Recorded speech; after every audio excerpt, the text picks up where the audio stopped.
Yeah, it's good. I like it a lot. It's probably my favorite of the Sonic movies so far. It's not perfect, but if you went into this movie expecting perfection, you probably need to be institutionalized. It's a Sonic the Hedgehog movie, pal. I like the first two films, and I think the third one does what the first two did, but better. First and foremost, this is obviously a film that is catered to a younger audience, just like the first two, so you should go in there expecting that kind of zaniness and that kind of like in your face, childish exposition moments. Like, Sonic, he's too strong, don't do it! Remember about your friends, we care about you, we're a team, Sonic. Team means dream. That kind of thing. That's really okay. Like, it didn't bother me. Shadow's probably my favorite character in the Sonic universe. Canonically, the only one with a potty mouth saying damn in the Xbox game, using that sailor language while also using an AK 47 or whatever gun he was wielding. I'm pretty sure it was an AK. So I always thought he was cool, and I think this movie does a really good job with him. Unfortunately, he doesn't say damn in this movie, which is a bit of a missed opportunity. Sorry to spoil it for everyone out there. But maybe there is a script that exists where they did have Shadow go even harder saying, fuck you, Sonic, before hitting him with a tombstone.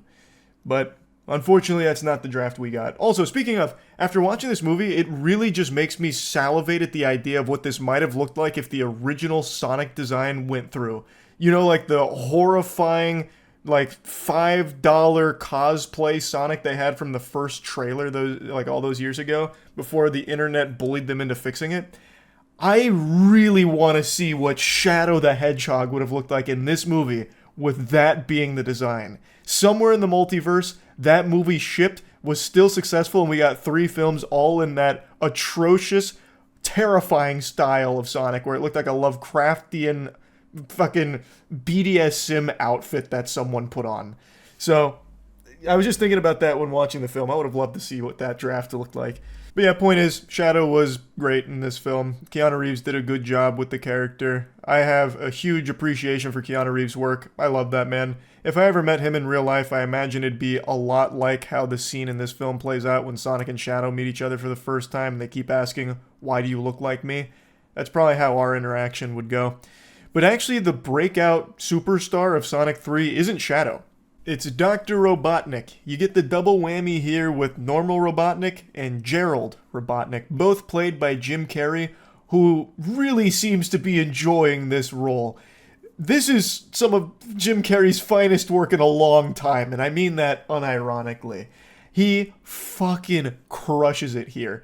Like, I had liked him in the previous 2 films, of course, but this is, like, he did so well here, and honestly, I'm pretty sure both Robotniks have the most screen time in this film.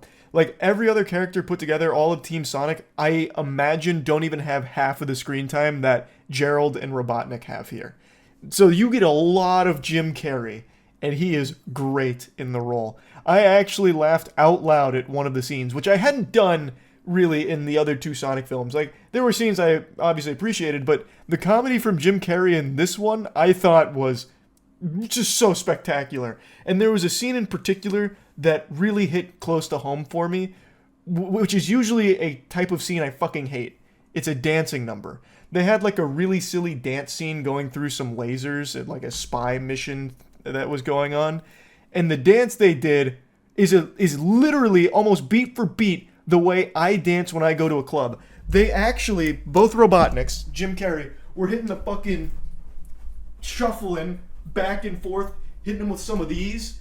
Literally how I dance. I wouldn't be surprised to learn that they may have mocapped me for it. So yeah, I really had a great time with this movie, but I do need to mention there are some moments here in the story that really have you raise an eyebrow.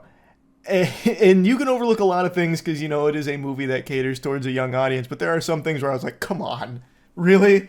Like, I'm trying not to get into spoilers, but there are sometimes they'll set up something like a problem, and then in the next scene it's just fixed without ever really getting to a solution to fix that problem. It'll be like, oh man, Sonic, how are we gonna do this? Oh, thank heaven, Sonic, we did it. It's like, well, how did you do it? It's kind of hard to talk about without spoiling things. I'm gonna try and talk around it. But like, an example. Since teleportation is on the table here, there are a lot of times where getting places just happens instantly, which is fine. Fast travel's unlocked, whatever, that doesn't matter. but the narrative also sometimes just fast travels. It's like, oh man, how can I talk about this one that won't be obvious? Characters will see something and immediately change their entire personality upon just seeing it once. Characters that have been locked in their ways for many, many years will see like, oh, so you care about that person. Wait, I'm a good guy. And that'll be like the revelation moment. Like it's not like a steady build up to something. Things will just immediately happen. Or a problem that seems like, how are they going to solve it, just magically gets solved. So like a building that has a giant energy field around it that you can't really penetrate, so you need to bust in from the inside. So they have two people go in with hologram projectors to disguise themselves, and the plan is, we're going to say that we're here for lunch. They learn that the building's on lockdown, so they're like, no, we're on lockdown, you guys can't come in here. So then instead they say, do you want me to get you fired? And the guy's like, no, wait, I don't want you to get me fired. Okay, yeah, you guys can come in. And that's how they infiltrate. It's like, what the fuck? This building is on lockdown, a security alert, this is DEF CON, and you're telling me by just saying that you're going to get this guy fired somehow, he just immediately caved and let you in? That shit is going to get him fired. Like, what in tarnation?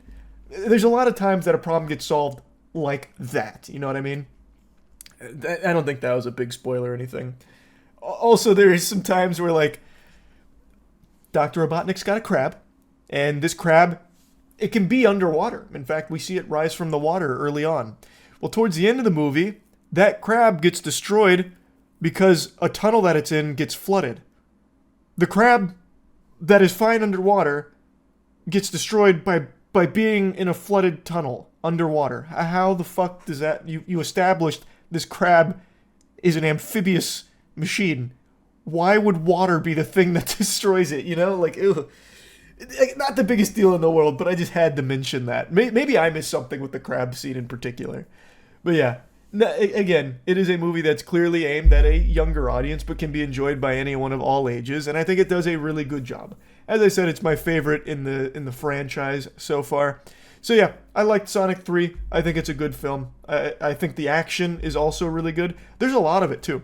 They have some really good action sequences, especially in the early parts of the film. It builds a lot of momentum early on, and then at the end, a lot of momentum again, and the action sequences are really good. One thing that really surprised me, and this has nothing to do with the film itself, I saw this film today. It's Thursday, opening day. Usually these movies are packed when I go and see them right when they release, except for things like fucking Craven, because no one was ever going to see that movie in the first place.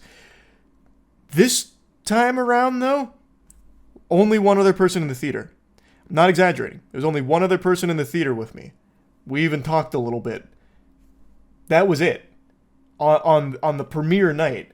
I don't know why. Maybe because it is a movie that's made for a younger audience and I went at like 9:45, so that's pretty late.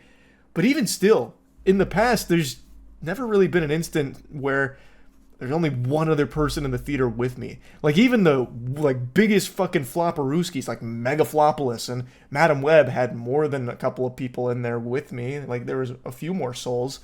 But for some reason Sonic 3, it was just me and him. Which is fine. I mean, hey, that was cool. But really surprised to see that it wasn't popping off. So yeah, good movie. That's about it. So yeah.